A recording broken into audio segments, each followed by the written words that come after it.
Chapter 2, The Final Failure. Beyond Irresponsibility. David Walker, former U.S. Comptroller General and Chief of the GAO, warned before the 2004 election that if large economic changes were not made, by 2009 the United States and its taxpayers would not be able to afford the interest payments on the national debt. A study authorized by the U.S. Treasury in 2001 found that in order to keep servicing the debt at its current rate of growth, by 2013 income taxes would need to be raised to 65%. If the United States cannot afford to pay the interest on its debts, that would be the final stage of economic collapse and hence result in a total textbook bankruptcy. The systematic crisis would in turn likely spread to the rest of the world, due to the financial or commercial interconnections inherent. Al Martin, Protocols for Economic Collapse in America, article, 2008. Helen Brown, Web of Debt, Third Millennium Press, page 368. How did this happen? Why is the U.S. national debt $12.25 billion as of Jan 2009? Of the 203 countries in the world today, only 4 do not owe others money. The collective external debt of all the governments in the world is now about $52 trillion, and this number does not include the massive amount of household debt in each country.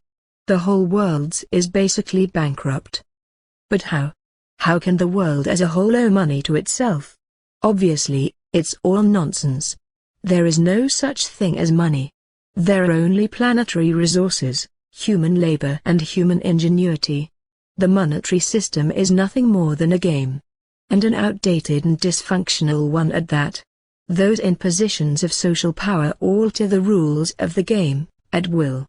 The nature of those rules is guided by the same competitive, distorted mentalities that are used in everyday monetary life, only this time the game is rigged at its root to favor those who run the show.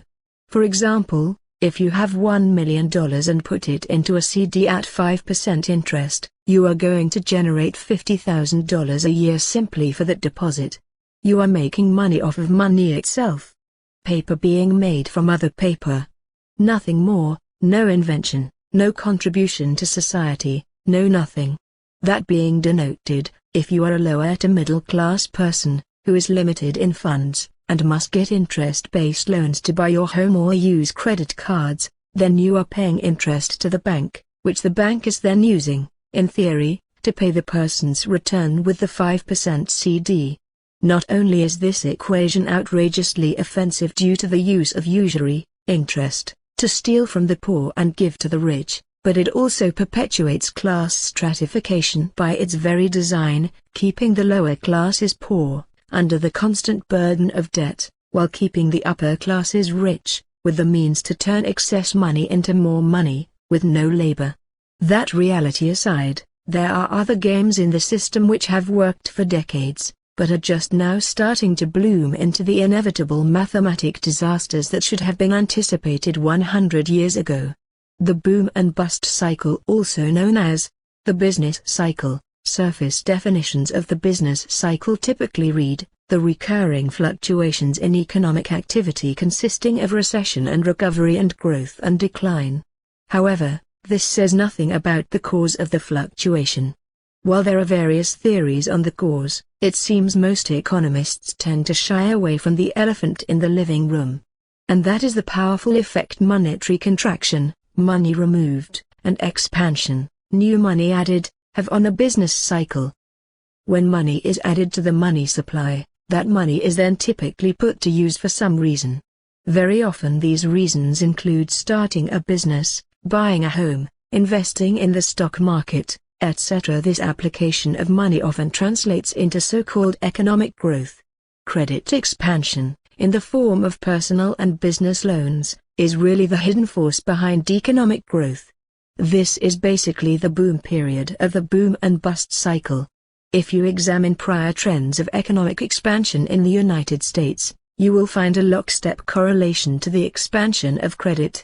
i.e., 1990 to 2000 stock market bubble. Unfortunately, money cannot be added into the economy infinitely, for the debt and inflation caused by the expansion will eventually overcome the growth benefits. This is due to the reality that new money is always needed to cover the outstanding debt, largely due to the need to pay back the interest on the loans, which does not respectfully exist in the money supply. What this means is that after a period of growth, boom, with the economic indicators now pointing towards a weakening economy, a choice can be made by the financial regulators or government to either, 1. Continue the expansion by infusing even more money, often by lowering the interest rates, such as the prime or discount rate, or by simply moving large sums of money to certain sectors, such as the 2008 $700 billion bank bailout. Or, 2. Let the recession, run its course, raise the interest rates, and bring the economy back to some kind of equilibrium, thus preparing it for another expansion. As far as history is concerned, the pattern has been to do both, basically with the idea being to ease the recession by increasing liquidity. The reasoning is simple. It is politically unpopular for the ruling class to have unemployed, poor citizens. This can lead to contempt for the leadership and perhaps revolution. Therefore, there is always the game of placating the public with false security in order to avoid the truth coming out about the inherent dysfunctionality and corruption of the Ponzi scheme known as the monetary system. Now, the result of this easing of the contraction simply delays the inevitable, and since the US government has eased virtually every contraction we have seen in the last 70 years by infusing these generalized, summary examples, it is not in the interest of this booklet to detail all components and attributes. In a system where money is created on top of money out of debt, with interest charged, creating more debt owed back than is even in circulation, this system is a textbook pyramid scheme. The tool is called the fractional reserve system. Read Web of Debt, Chapter 2, by Ellen Brown, for more about this monetary expansion policy. More money into the system, a doomsday scenario awaits. The big contraction. And it might be happening at the time of this writing.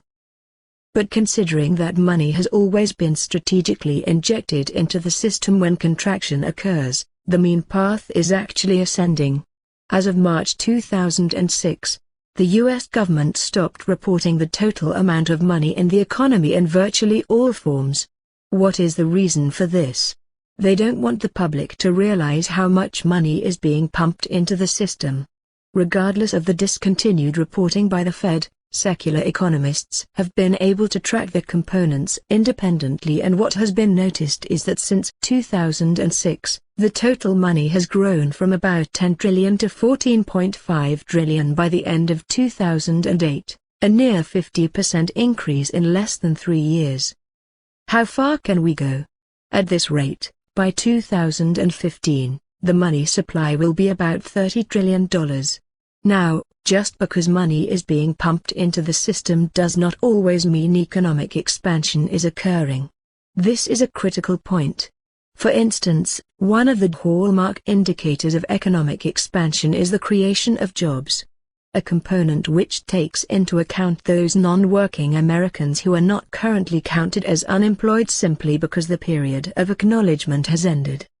While official government agencies reported that unemployment was around 7% at the end of 2008, deeper research reveals it is actually closer to 18% of the US population.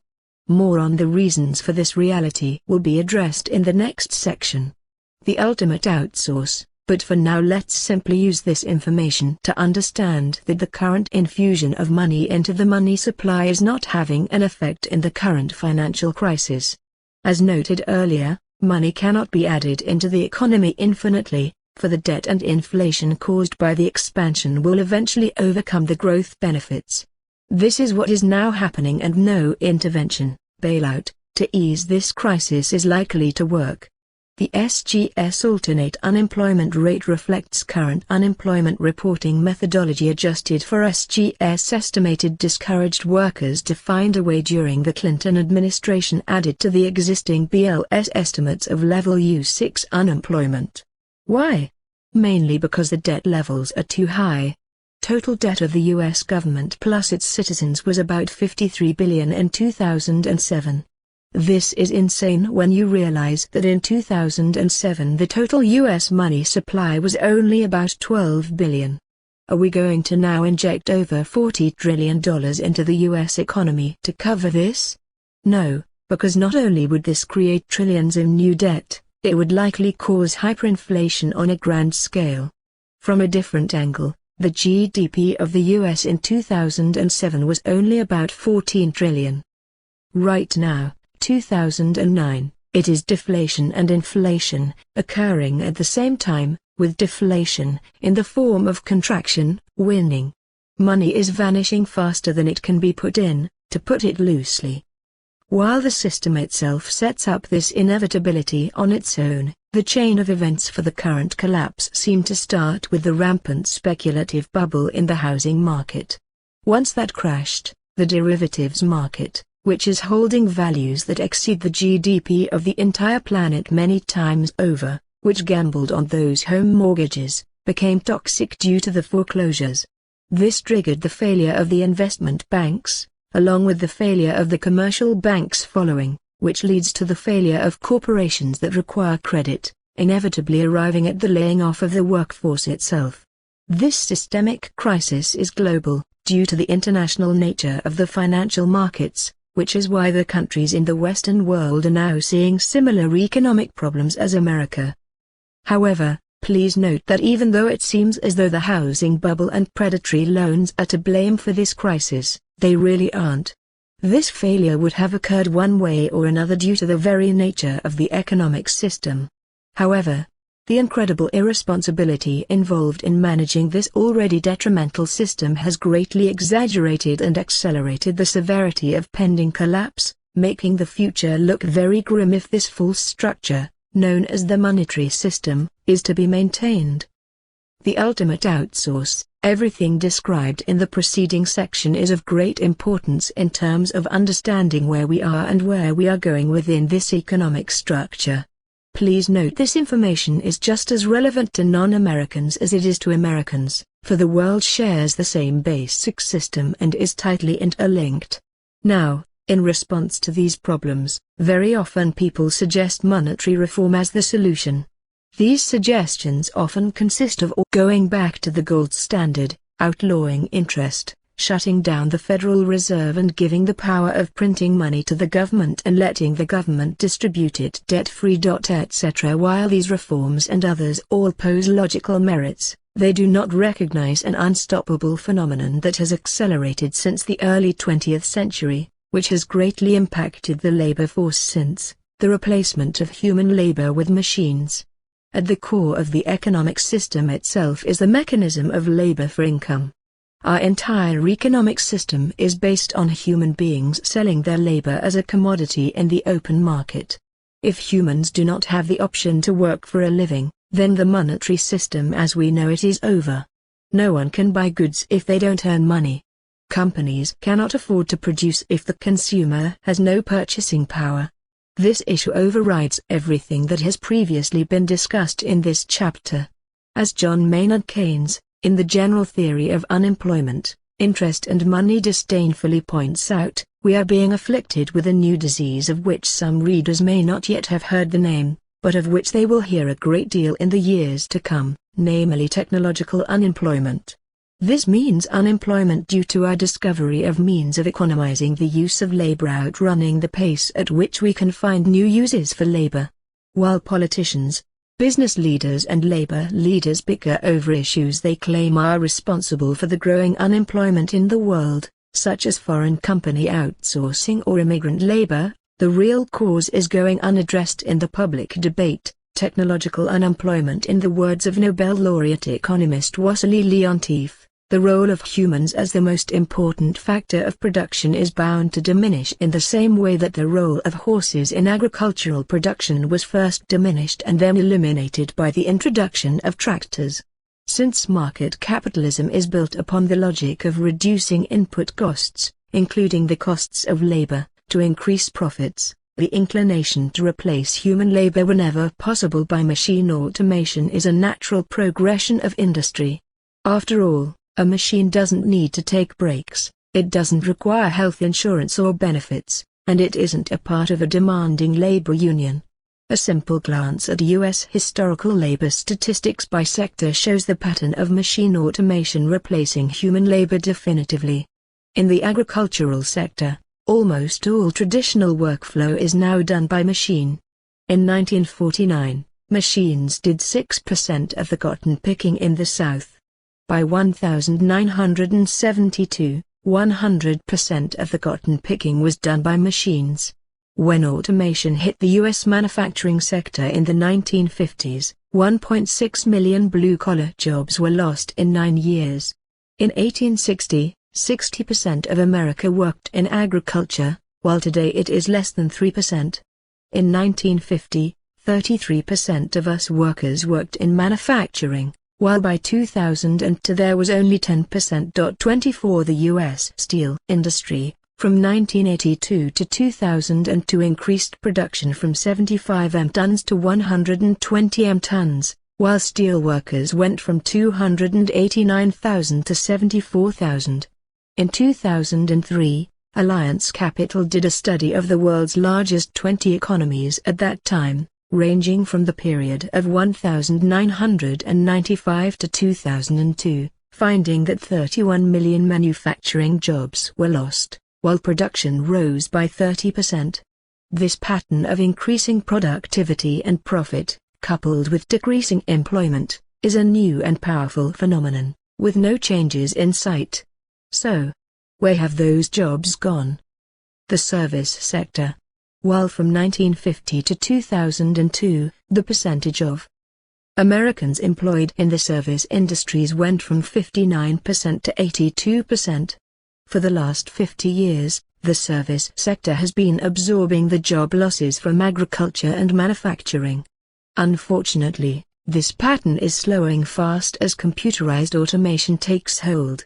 From 1983 to 1993, banks cut 37% of their human tellers, and by the year 2000, 90% of all bank customers use teller machines, ATMs. Business phone operators have almost all been replaced by computerized voice answering systems, post office tellers are being replaced by self-service machines, while cashiers are being replaced by computerized kiosks.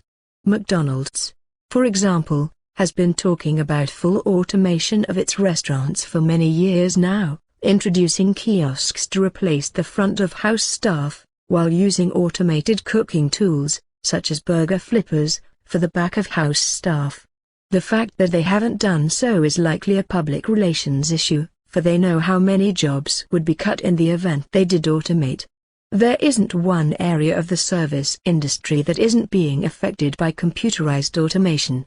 In fact, if one was to think creatively about the application of technology that currently exists, but is not yet applied to the service sector, it is easy to see how, almost overnight, the majority of all service jobs could be phased out today, starting with tellers, cashiers, waiters, and phone operators. Economist Stephen Roach has warned, the service sector has lost its role as America's unbridled engine of job creation. As this transition occurs, where is the emerging new sector to employ all the newly displaced workers? There really isn't one. At least not yet. While there are many specialized fields emerging in the information realm, they are extremely limited in their ability to offer anything close to compensation for the vast job loss on the horizon. And while economists struggle to create models to deal with this issue of nearly unstoppable unemployment, ranging from the government subsidization of labor, welfare, to novel notions such as a negative income tax, most refuse to consider what is really needed in order to prevent total chaos on this planet. The solution lies not in attempting to fix the issues that have emerged, but rather it is time we transcend the system in its entirety. For the system of monetary exchange, along with capitalism itself, is now completely obsolete in the wake of technological creativity. Summary of Chapter 2: The monetary system of the worlds is nothing more than a game. It has little basis in reality. It emerged thousands of years ago when scarcity of resources was an everyday problem. People back then needed some way to distribute goods and services, while compensating those who worked to create them. This monetary-based labor system has been a staple of society for so long, that most people can't even imagine a world without it. Regardless, the mechanisms of the system, both structurally and psychologically, have created dramatic problems for the whole of society, ranging from monetary crime and emotional distortion, to the abuse and exploitation of the planet and each other on vast scales. The world today is really just a series of tribalistic mafias. The line between organized crime and traditional business is really non-existent. In turn, the whole world stands at odds with itself, with individuals, businesses and countries perpetually working to defend what they have, while always working to gain more, often by force and corruption. In turn, now the whole world is in debt to itself, owing comical amounts of money, while the very integrity of the world financial structure is on the verge of collapse due to its own shortcomings. However, even with these points denoted, there stands an even more powerful, unforeseen force which guarantees the demise of the economic system as we know it for good, and it comes in the form of technological unemployment. Human beings are being replaced by advanced automation technologies at an accelerating rate, setting up a disaster of unprecedented proportions, for if people do not have jobs, they cannot support the economy by purchasing anything. This reality is the final proof that our current system is now out of date, and if we want to deter riots in the streets and poverty on a scale never before seen, we are going to have to revise our traditionalized notions about how society functions at the fundamental level. We require a new social system that is updated to present-day knowledge and modern methods. Part 2, What is relevant? Chapter 3. Natural Law. When we step out of the societal complex and examine ourselves and the world from a broader perspective, we tend to find that there is a tremendous amount of noise in the system. In other words, the fundamentals of life have been lost in a sea of social, occupational and financial obligations, many of which are largely artificial. For example, the need for money and income puts the human into a position where choice is often very limited. Usually, the work found for income does not reflect the genuine interests of that particular person, nor the interests of society as a whole. If we were to examine the occupations that exist today, we would tend to find that a great majority of them serve no larger function than the perpetuation of cyclical consumption. This arbitrariness constitutes a tremendous waste of life and resources.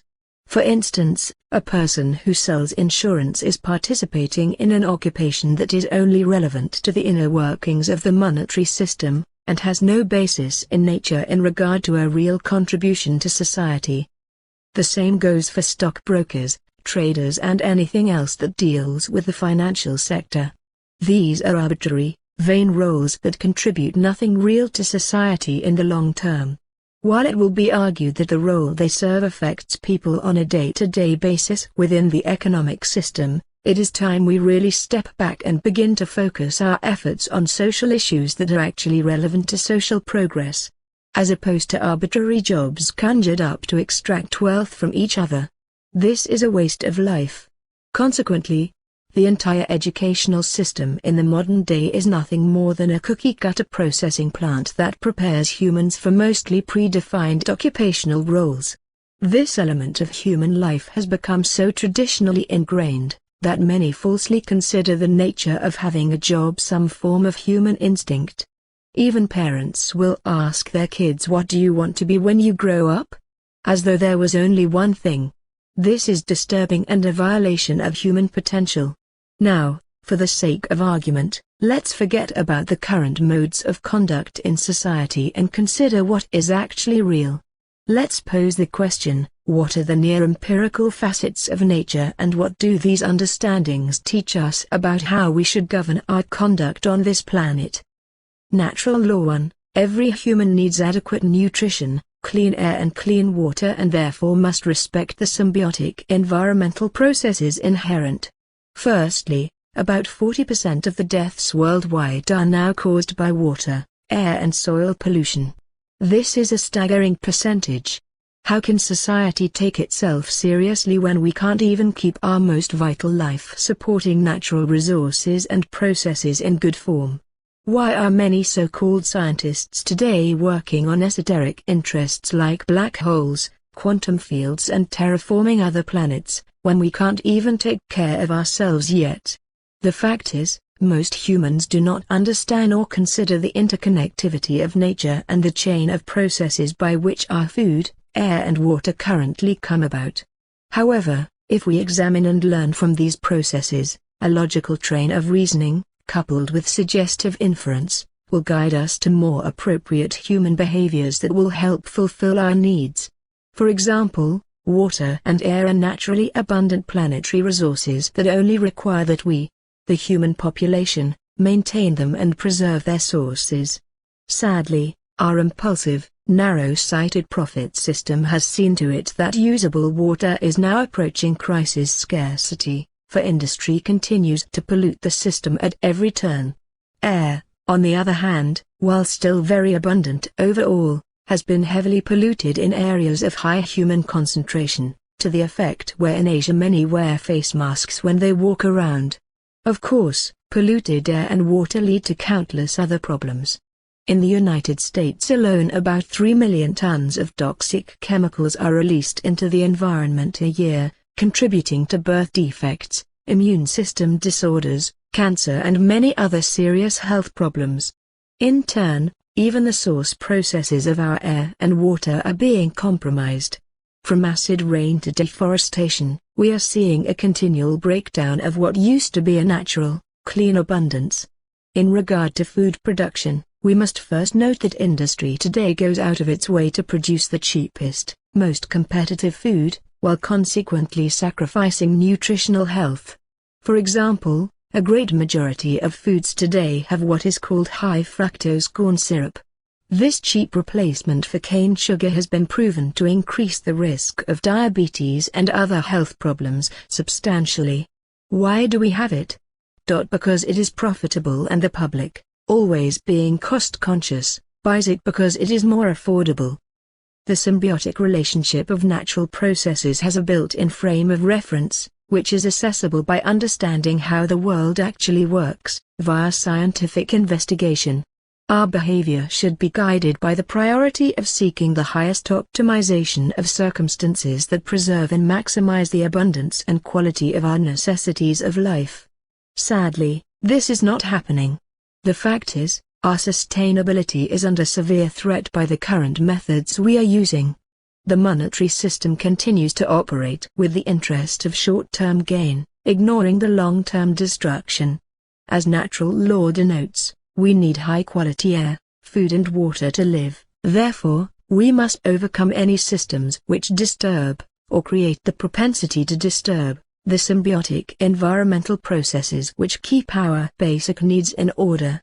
If we don't, the consequences of our violation of this law could put us past the point of no return environmentally, and thus the survival of the human race will be in question. Natural law 2. The only constant is change, and human understandings are always in transition. There is no evidence to support the idea that anything we think is true today will maintain its integrity tomorrow. And yes, paradoxically, this goes for everything you are reading here. While certain observed natural phenomena may seem near empirical based on current scientific evidence, the specifics of each notion will always be altered, for our tools and methods of analysis and measurement are always changing and hopefully improving. In the words of C.J. Keyser, absolute certainty is a privilege of uneducated minds and fanatics. A cursory glance at widely defended historical notions, from the Earth being flat to the Sun revolving around the Earth, teaches us that intellectual change is constant and, in turn, humans must keep as open a mind as possible to new information, even if it challenges that person's sense of identity. It is an unfortunate evolutionary side effect that in modern culture, a great deal of ego is involved with beliefs and values.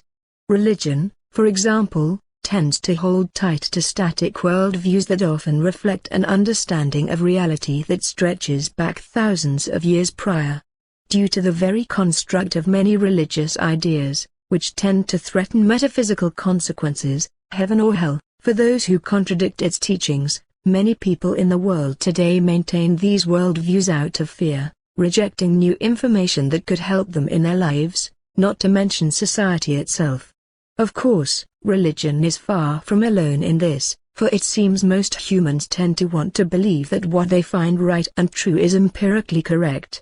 This, of course, makes sense, for society today often belittles those who don't know. Everything we think and know are only probabilities, and with modern methods of analysis, which have proven to have proactive benefits to society over long periods of time, we can now weigh our understandings and beliefs on a sliding scale, ranging from least probable to most probable, based not on human opinion or subjectivity, but on concrete feedback responses from the natural world. The scientific method, nature itself has its own set of laws, and it doesn't have the capacity to recognize or care about what you or anyone else wants to believe is true. Given this reality, it is in our best interest to learn and align with nature as best we can. Walking with the current of the ocean is much easier than fighting against it. And while one could believe with all their heart that they can walk on a ceiling with no physical aids, the law of gravity will not allow it. The best-known method for the discovery and application of the laws of nature is termed the scientific method. The scientific method basically has 3 steps. 1. Recognizing a new idea or problem that needs to be solved. 2. The use of logical reasoning to create a hypothesis, considering all information available. 3. Test the hypothesis in the physical world through observation. The scientific method refers to a body of techniques used for investigating phenomena, acquiring new knowledge, correcting and integrating previous knowledge, and the application of such knowledge. The techniques used consist of empirical observation methods, such as measurement, along with reasoned hypotheses and, ultimately, putting those hypotheses to test in the real world to obtain feedback regarding an idea's validity. All conclusions require testable proof, not just inference or reason. While logical reasoning is important to the unfolding of scientific inquiry, it is still subject to failure, for each one of us is always in a state of limited knowledge. A classical example of this goes back to Aristotle, 384 BC, 322 BC. He hypothesized, through logical reasoning based on what he understood at that time, that a heavy object would fall faster than a lighter object of the same shape and material. He logically assumed that the more weight an object had, the faster an object would fall in a vacuum. However, he didn't test the idea.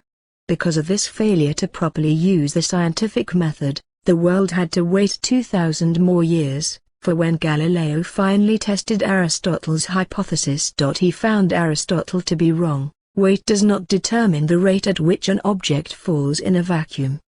The point here is that it doesn't matter how correctly reasoned our conclusions might be, they have to be tested. If we throw water onto a wood-burning fire, the fire will likely go out. This gives us a certain degree of information that we gain inference from. Water puts out fire. While this theory might hold true for most fire scenarios, if you throw water onto an oil fire, the oil will quickly float to the top of the water and the fire will spread. Therefore, the hypothesis that water puts out fire is not exactly true, and would need to be revised to take this new scenario into account. The scientific method is also an attitude, a perspective.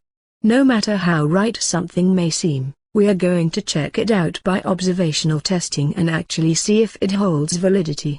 In fact, we should be very skeptical of any claim that cannot be seen or tested in the physical world. In the words of Stuart Chase, the scientific method is concerned with how things do happen, not how they ought to happen. Most of us are amateur scientists today, though we are seldom aware of it. The scientific method is not primarily a matter of logic, is hereby defined as a method of human thought that involves thinking in a linear, step-by-step, cause and effect-oriented manner, taking into account as much relevant information as possible, in order to reach a conclusion or hypothesis.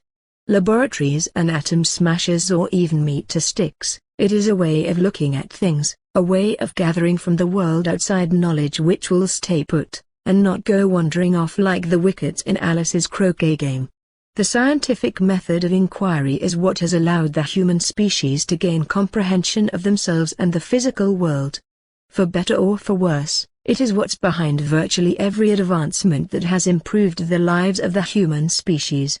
While some might debate what constitutes improvement, there is nothing else in life that holds a candle to the vast amount of creation and freedom that science has made possible. All of the physical and material benefits humankind enjoys is a product of scientific inquiry. From the electric light, to the cotton gin, to penicillin, to the telephone, to the internet, science has continually made what was previously considered impossible, possible. Even the most arcane, traditionally oriented religious believer will usually give into the world of science and go to a hospital for medical care in an emergency. However, most in our romanticized world still tend to view science as a cold, heartless medium, while citing distorted human value abominations such as the atomic bomb in refutation of the scientific perspective. In reality, science and technology are only tools, and like anything, they can be used for productive or destructive purposes. That is our choice. Dynamic equilibrium. Dynamic equilibrium occurs when two or more opposing processes proceed at the same rate. Let's say, for a simplified example, that you have a small island with a wildly growing annual carrot crop, a family of rabbits and a family of wolves. The rabbits need the carrots to eat and thus survive, while the wolves need the rabbits to eat and thus survive. In each pair, there is an equilibrium that must exist based on the carrying capacity of the island. If there are not enough carrots to feed the current population of rabbits, some rabbits will not survive. If there are not enough rabbits to feed the wolves, some wolves will not survive. If the carrot crop is destroyed by drought, then no one survives. In other words, there is an equilibrium that exists in the physical world, which dictates, on some level, what the possibilities are for those organisms that utilize the available resources for survival. With respect to our planet, we would call this the carrying capacity of the Earth. Due to the monetary system, most materials on the planet are owned by a number of private corporations. These corporations do not honestly reveal their stock, for to do so would have ramifications, financially. Even worse, it is in the best interest of these corporations to perpetuate scarcity as best they can, for scarcity means more value for each unit, and hence, more profit. The human management of the dynamic equilibrium on this planet, which is the most important initial variable regarding the management of society itself, can only come from first understanding what the carrying capacity of the Earth actually is. The needs of the human population must be in balance with the resources of the Earth.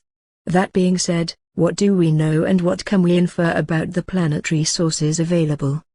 The fundamental building blocks of human survival in society consist of the following: 1. Energy. 2. Industrial or technological raw materials. 3. Food, air and water. 1. Energy is the cornerstone of society today. It is one of the most critical factors to all social functionality. The availability of renewable energy resources must first be accessed before anything else. Luckily, the results are staggeringly positive. By the early 21st century, a sea of renewable energy sources have been coming to the surface, many with extreme potential, far exceeding the requirements of the current human population. The age of oil and fossil fuels, along with all the resulting pollution, is coming to a close. There is no reason to burn fossil fuels at all anymore, other than the profit-oriented, vested interest which keeps new energy prospects at bay. Remember, the last thing the energy industry wants is abundance, for that translates into a loss of profits in the monetary system. Now, one of the most important energy sources to recognize today is geothermal power. A 2006 MIT report on geothermal energy found that 13,000 zetajoules of power are currently available in the Earth, with the possibility of 2,000 zetajoules being easily tappable with improved technology. The total energy consumption of all the countries on the planet is about half of a zettajoule a year. This means about 4,000 years of planetary power could be harnessed in this medium alone. And when we understand that the Earth's heat generation is constantly renewed, this energy is really limitless and could be used forever. Geothermal aside, solar, wind, wave and tidal energy sources also offer powerful possibilities if harnessed efficiently with technology. The solar radiation striking the Earth's surface each year is more than 10,000 times the world's energy use. The problem then is not availability, it is the technology to harness it most efficiently. From simple photovoltaic panels that can capture energy into storage batteries for private use, to full-scale solar power plants, new technology is constantly emerging which is improving this potential. Wind power, while often denounced as weak and impractical, is a lot more powerful than most people think. U.S. Department of Energy studies have concluded wind harvested in the Great Plains states of Texas, Kansas, and North Dakota could provide enough electricity to power the entire nation. More impressively, a 2005 Stanford University study published in the Journal of Geophysical Research found that if only 20% of the wind potential on the planet was harnessed, it would cover the entire world's energy needs. And then there is tidal and wave power. Tidal power is derived from tidal shifts in the ocean. Installing turbines, which capture this movement, generates energy. Tapping the flow of the Gulf Stream, Icelandic current and other underwater currents can be harnessed. In the United Kingdom, 42 sites are currently noted as available, forecasting that 34% of all the UK's energy could come from tidal power alone. More effectively, wave power, which extracts energy from the surface motions of the ocean, is estimated to have a global potential of up to 80,000 TWh a year. This means 50% of the entire planet's energy usage could be produced from this single medium. It is important to point out that tidal, wave, solar and wind power require virtually no preliminary energy to harness, unlike coal, oil, gas, biomass, hydrogen and all the others. The fact is, energy is nothing but abundant on this planet. The only reason people today think it is scarce is because of the capitalist monetary system and its strategic propensity to create scarcity. 2. The next question is, what about industrial raw materials? Can the Earth's supply of raw physical resources, such as wood, iron ore, aluminum and cotton, support the world's population? Everything you see around you is made of tiny particles called atoms.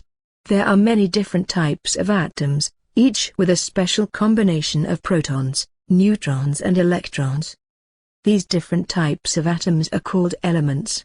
There are currently 118 elements of the periodic table, with 92 naturally available in our world. The other 26 are synthetically made, and these elements basically comprise everything around us. The metals category of elements are the most important, for they only melt at relatively high temperatures. Their shape can be easily changed into thin wires or sheets without breaking, and heat and electricity travel easily through them. This makes them very useful for product creation/industrial application. These metals can be found in the Earth's crust and in the oceans, either in their pure form, or more commonly, extracted from minerals. Global mineral reserves are currently measured by commercial output production. Sadly, this does not give a clear picture of what is available. While some elements or minerals are vast in abundance, such as silicon, aluminum and iron, others are seemingly growing scarce, such as copper, lead, zinc, gold, and silver. As far as this author knows, there has never been a complete geological survey of the Earth's minerals or elements, only regional ones. This must be done in the future. Now, all in all, there are basically three components to understanding the carrying capacity of the Earth. A. Knowing exactly what the Earth has as far as component elements or materials. B. Where technology is in regard to creating synthetic substitutions for certain elements or materials. C. How society organizes or manages its use of these elements or materials. A. We must have a full survey of all the planetary resources. This will give us key information on how to proceed with our operations. For example, if we have an acre of land that we want to grow food with, the first thing would be to test the soil to understand what type of properties it has. This information would have a direct relationship to what can be grown. This would be the carrying capacity of the land, so to speak. From a planetary perspective, this is critical information that has a direct effect on our decision-making. The difference between today and the past is our increased creative ability, through the scientific method, to solve problems. In regard to scarce materials, finding substitutions is an important field. For example, diamonds have long been considered a highly valued, scarce resource. One application of this strong mineral is as a precision machine cutting tool. However, now, with the advent of synthetic diamonds grown in a lab, these tools do not require the expensive original. Many industrial materials today now have synthetic counterparts, and this medium of scientific problem solving is very active. In fact, the scarcity of any raw material is only as relevant as the amount of work being invested into finding a substitute or workaround. More important than substitutes and workarounds is the very nature of our usage of the planetary resources. This is really the most important point in the debate regarding the carrying capacity of the Earth. As noted before, the world's people function within a monetary system that rewards scarcity, plan obsolescence, waste, pollution and multiplicity. Production output in the world today is staggering compared to the past. With the use of technology, we are able to produce more with far less people, faster than in any other time in history. However, due to the profit system, there are tons of manufacturers producing the same things, as they compete for market share. Their items are inherently inferior from the moment they are made, for the producer has limited the quality of the materials they use to cut down on their costs. Since it is a competitive system, the waste is staggering, with precious raw materials being used over and over again in inferior products that end up in landfills. Also, the manipulation of the public by industry into wanting non-utility, vanity-based items, has compounded the waste. Remember, the monetary system can only work if there is cyclical consumption. This leads to resource abuse. The true cause of scarcity on the planet has less to do with the available resources, and more to do with our wasteful and exploitative modes of conduct. Virtually no regard is given to conservation or strategic use until it is too late. In a sane society, the raw materials of the planet would be accessed, industry would be organized as a whole to produce in relationship to what was available, and each item produced would be designed to last as long as possible, causing reduced industrial output and hence resource preservation. 3. Now, when it comes to food production and water preservation, the same monetary system problems of pollution, cost-cutting processes and scarcity come into play. Minimizing waste lowers profits. If one has to reprocess waste rather than dump it, this is more costly. Water covers 70% of the Earth's surface. Technological advancements such as desalination processes can make fresh water both from seawater and from challenging brackish sources using reverse osmosis. This is yet another example of how technology is just as much a part of resource management as resources themselves. The idea that usable water is scarce is true only in relationship to the limited methods we are currently using, coupled with industrial pollution that goes on daily. Food production is also expanding within the technological spectrum, creating vast new methods of cultivation. For instance, the Earth's surface is indeed being abused, with its precious topsoil being. Topsoil is the outermost layer of soil, usually the top 2 to 8 inches. It has the highest concentration of organic matter and microorganisms and is where most of the Earth's biological soil activity occurs.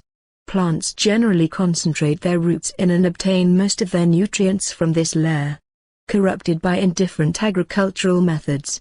According to some reports, We are losing topsoil at a rate of 1% a year, while the National Academy of Sciences has determined that cropland in the US is being eroded at least 10 times faster than the time it takes for lost soil to be replaced. Fortunately, scientists have devised a new form of soil-less agriculture, called hydroponics. This powerful new medium leaves a sea of options for the human population, not only in compensating for the damage we have caused, but also by expanding the possibility of when and where food can be grown. With hydroponic agriculture, we could theoretically grow food in the middle of the desert with proper irrigation or by tapping down to the water table. Other untapped food production possibilities include suspended multi-deck underwater ocean farms as well as air plants. The bottom line is that food production is only as scarce as we decide it is. If we choose to become intelligent and strategic with our production methods, while preserving the environment and taking full advantage of scientific inventions that maximize our food production capacities, reducing wasteful and inefficient methods, healthy food can be as abundant as water itself. The starving children of the world are not so because of a lack of available food. It is their lack of purchasing power, not true scarcity, which causes the needless deaths of millions a year. Summary of Chapter 3: The dynamic equilibrium of planet Earth in relationship to the human species is not a rigid system. It is up to us to keep things in balance through the intelligent management of the Earth's resources. If this is done correctly, there is no evidence to support that we cannot have abundance for all. The three attributes of management are: 1. Knowing the raw materials available. 2. Proactively working to overcome any deficiency through strategic substitutions. 3. Using technology in all facets in order to maximize high-quality production, minimize environmental impact and overcome problems in general. Nature has its own laws, and it is in our best interest to acknowledge them and align our behavior accordingly. We must be prepared to find out that what we think to be true today will be updated tomorrow. This is the emergent nature of knowledge. We learn from our mistakes. All errors are really gifts, for they can bring us to a higher level of understanding. The scientific method, with its basis of logical thought, evidence and testable proof, is the guiding philosophy that has solved problems and improved humanity's quality of life.